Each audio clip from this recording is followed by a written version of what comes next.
Your chest tightens without warning. Your thoughts speed up.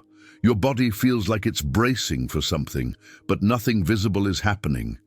In that moment, anxiety doesn't feel like a feeling. It feels like loss of control. And the most dangerous part is not the sensation itself, but the belief that it will keep rising until it overwhelms you. That belief is what turns activation into panic. But here is the truth most people never learn. When anxiety rises, your system is not breaking. It is mobilizing energy, and you can redirect that energy instead of being consumed by it. Anxiety is not weakness. It is a survival mechanism firing without a clear external threat. Your nervous system is preparing you to act, but because there is no tiger in front of you, the energy has nowhere to go, so it turns inward. Your heart races, breathing changes, muscles tense, thoughts accelerate. This is not chaos. This is misdirected mobilization. When you understand this, control stops meaning make it disappear and starts meaning give the energy a direction. The first technique to regain control when anxiety rises is physiological interruption. Anxiety lives in the body before it lives in the mind. Trying to think your way out while your nervous system is in activation is like trying to whisper to someone standing next to a siren. The signal cannot get through. You must first lower the volume of the alarm. Your breath is the fastest lever you have, but not just any breathing. When anxiety rises, breathing becomes shallow and fast, which signals danger to the brain. To reverse this, you must breathe in a way that signals safety. Slow the exhale more than the inhale. A longer exhale activates the parasympathetic system, the braking system of your body. This is not relaxation advice. It is neurological rebalancing. As you extend your exhale, your heart rate begins to slow. When heart rate slows, the brain receives feedback that the threat response may not be necessary. This feedback loop is powerful. The body informs the brain just as much as the brain informs the body.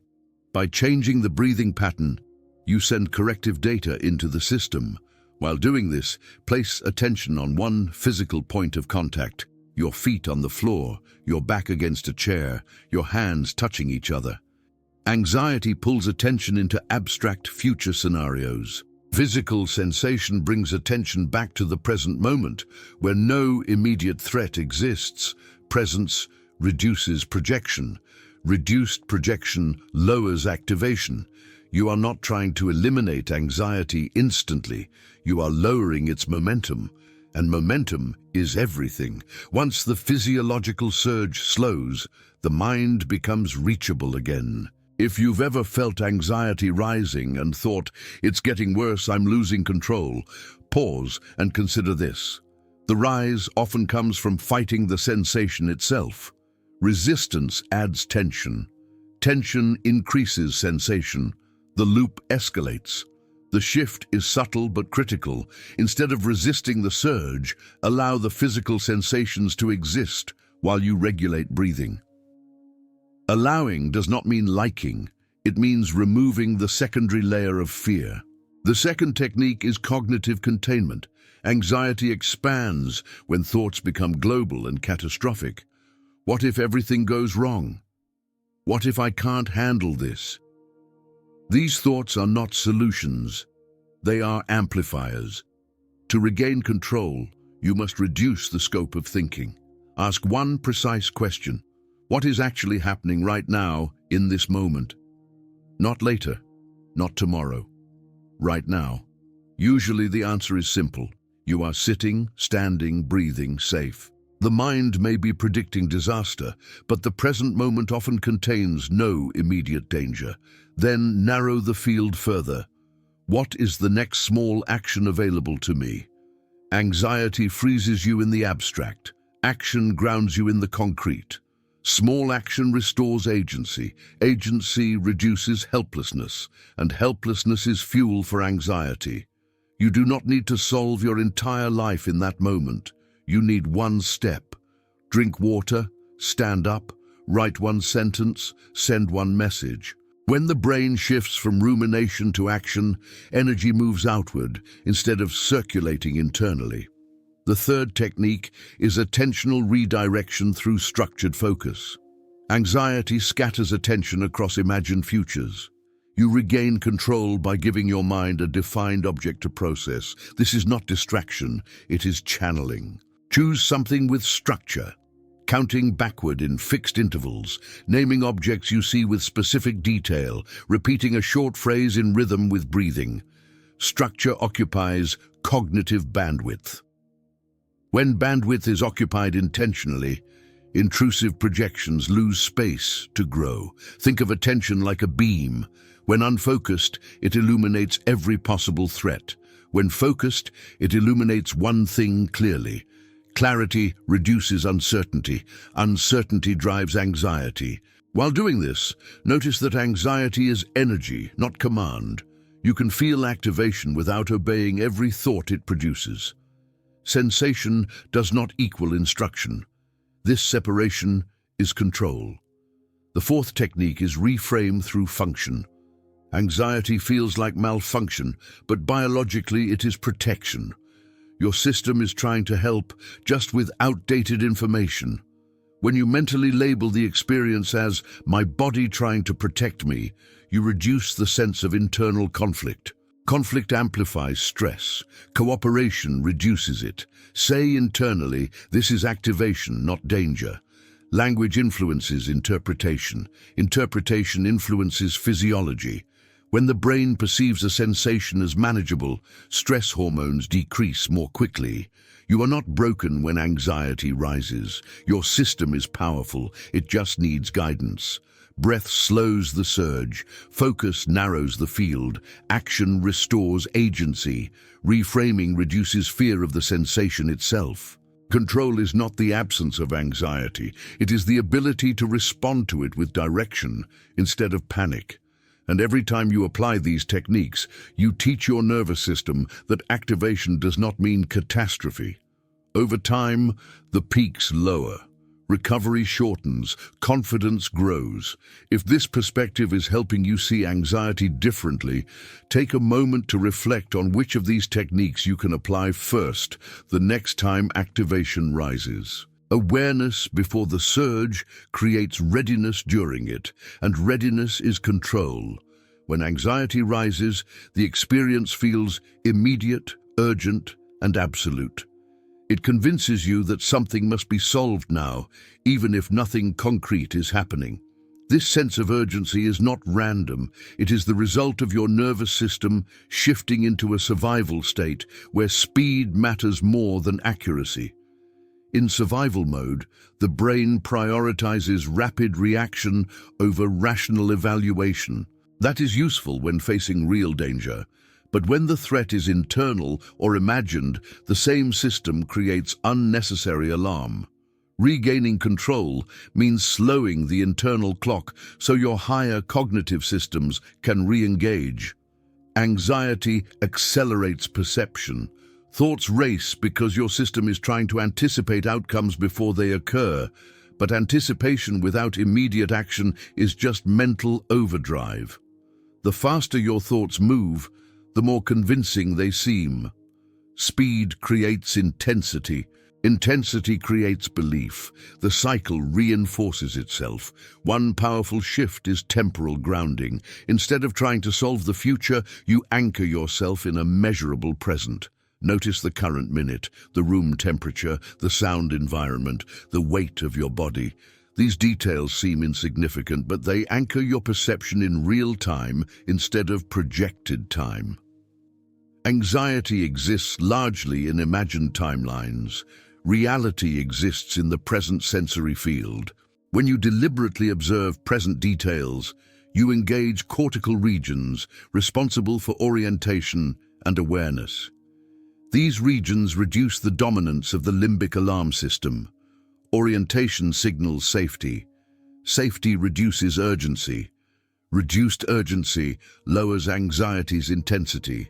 Another layer of control comes from posture. When anxiety rises, the body contracts. Shoulders lift, chest tightens, head leans forward. This posture communicates threat to the brain. By consciously lengthening the spine, relaxing the jaw, and widening the chest, you send opposite feedback. The brain interprets open posture as non-threat. Posture is not just physical, it is communicative. Muscle tension is stored preparation. Releasing even small muscle groups like unclenching hands or softening the brow lowers the total load on the system. Each release is a signal that immediate action may not be required. You may also notice that anxiety often includes a strong desire to escape the feeling. Avoidance seems like relief, but it teaches the brain that the sensation was dangerous. Next time, the alarm activates faster. Control grows when you stay present with manageable intensity. Staying teaches the system that activation can pass without catastrophe. This does not mean forcing yourself into overwhelming situations. It means allowing normal physiological waves to rise and fall without immediate retreat. Waves peak and recede naturally when not amplified by fear. Language shapes experience more than most realize. When anxiety appears, labeling it accurately matters. Saying internally, "This is anxiety," activates observational awareness. Saying, "Something is wrong with me," activates threat interpretation. Observation creates distance. Judgment creates fusion. Distance allows choice. Fusion creates reaction. There is also value in external orientation. Anxiety pulls attention inward in an unstructured way. Directing attention outward toward a defined task rebalances cognitive distribution. Even simple tasks like organizing an object or walking with attention to steps provide structure. Structure gives the brain predictable input. Predictability lowers uncertainty. Uncertainty is the core fuel of anxiety. When outcomes feel undefined, the brain prepares for multiple possibilities. Each possibility costs energy. Narrowing focus to immediate, tangible activity reduces speculative processing. Your body's sensations during anxiety, faster heartbeat, warmth, tension, are not damage. They are signs of energy mobilization. Interpreting them as harmful increases fear. Interpreting them as temporary activation reduces escalation. The same sensation can be experienced as panic or as readiness depending on interpretation. Control increases when you treat sensations as information, not verdicts. You may also notice that anxiety often spikes when your sense of internal capacity feels low. Sleep deprivation, overstimulation, or emotional overload reduce resilience. In those states, normal stress feels magnified. Recognizing this prevents misinterpretation. Instead of, "I cannot handle life," the accurate message may be, "My system needs recovery." Clarity reduces self-blame. Self-blame adds stress. Recovery practices, pauses, breathing, limiting input, are not luxuries. They are maintenance. A maintained system responds to stress without tipping into anxiety as easily. Each time you guide yourself through rising anxiety with breath, posture, focus, and reframing, you build memory of mastery. The brain stores not only fear memories, but regulation memories. These memories shorten future episodes. Familiarity with the process reduces the fear of the sensation itself. Fear of anxiety is often more destabilizing than anxiety. When you no longer see activation as loss of control, but as a signal you know how to work with, intensity drops faster. Control is built through repetition, not perfect calm, but repeated regulation. Over time, anxiety shifts from overwhelming force to manageable signal. Your system learns that activation can occur without disaster, that learning is stability. If this perspective is resonating, take a moment to notice your breathing and posture right now. Small adjustments accumulate. Each moment of awareness is a training signal, and every signal of safety you send to your nervous system becomes part of the pattern that determines how you respond the next time anxiety rises. Another element of regaining control when anxiety rises is understanding the difference between sensation and narrative. Sensation is physical: heartbeat, warmth, tightness, restlessness. Narrative is the story the mind builds around those sensations. Something is wrong. I'm about to lose control. This will get worse. The sensation often comes first, but it is the narrative that magnifies the experience. When you fuse sensation with narrative, the body's activation gets interpreted as proof of danger. That interpretation sends additional stress signals back into the system, intensifying the physical response. A feedback loop forms. Breaking this loop is not about suppressing sensation, it is about loosening the narrative attached to it. One simple internal statement creates space. This is a body response, not a prediction. That sentence separates physiology from imagination. The body may be activated, but it is not forecasting the future. It is reacting to internal signals. This distinction restores cognitive authority. Attention then becomes your steering mechanism. Instead of scanning internally for more signs of discomfort, you direct attention outward with precision. Notice shapes, colors, distances, textures. Describe them silently in detail. This engages the analytical parts of the brain that counterbalance emotional reactivity. Detailed observation stabilizes perception. When attention is deliberately directed, anxiety loses its diffuse grip. Diffuse awareness feeds fear because it keeps scanning for threat. Focused awareness reduces scanning. Reduced scanning lowers perceived danger. It also helps to recognize the wave nature of anxiety. No physiological state rises indefinitely. Peaks are followed by declines, if not amplified. When you know this, the rising sensation becomes less threatening. You are not trapped in an upward spiral. You are riding a temporary surge. The expectation of decline reduces secondary fear. You can even mark the phases internally: rising, peaking, falling. This observational stance engages metacognition, awareness of experience rather than immersion in it. Metacognition creates psychological distance. Distance supports control. Another important factor is internal permission. Many people respond to anxiety with self-criticism. I shouldn't feel this. I need to stop. This adds pressure. Pressure signals threat. Threat sustains activation. When you replace criticism with permission, my system is activated, and that's okay for now. You remove the added layer of stress. Permission does not mean passivity. It means working with the system instead of against it. Cooperation calms, conflict agitates. Movement can also be a regulator when used intentionally. Anxiety prepares the body for action. Small, controlled movement, walking slowly, stretching, pressing feet into the ground, allows the mobilized energy to discharge safely. When energy moves through the body rather than staying trapped, intensity lowers. Stillness can help, but only if the system is not too activated. Sometimes motion is the bridge back to calm. The key is mindful movement, not frantic pacing.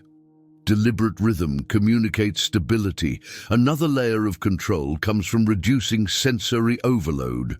Bright lights, loud noise, crowded environments can amplify activation. When possible, shifting to a quieter or dimmer space lowers input to the nervous system. Lower input means less processing demand. Less demand supports regulation.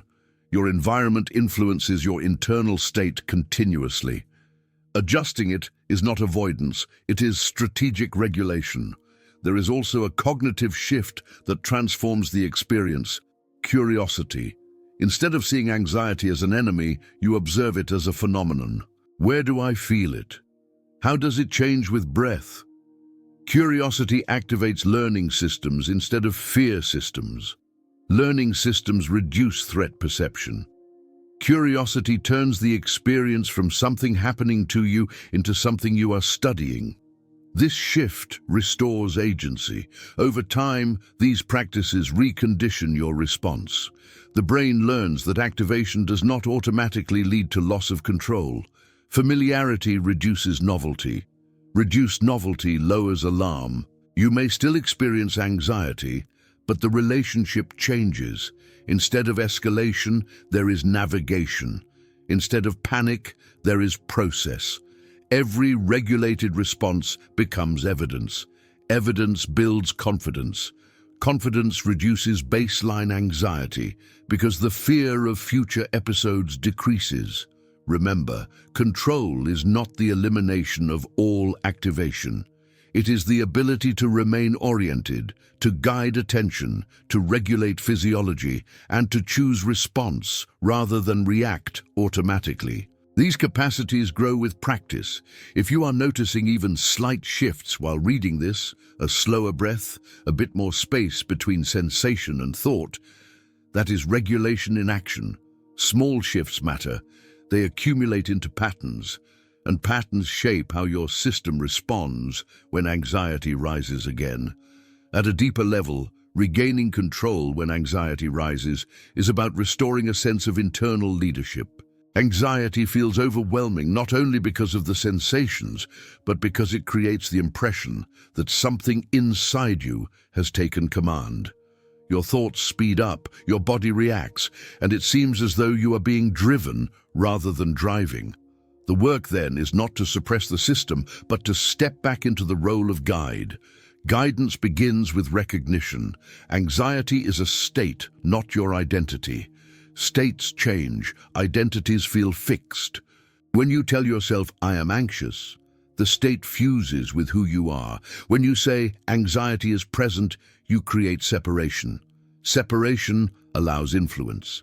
Influence is control. Once you re-establish that separation, you can direct the experience in small but meaningful ways.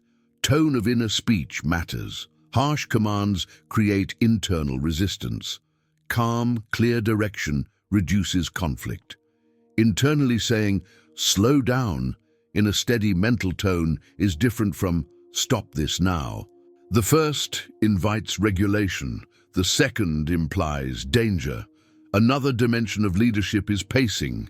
Anxiety accelerates everything: thought, breath, movement.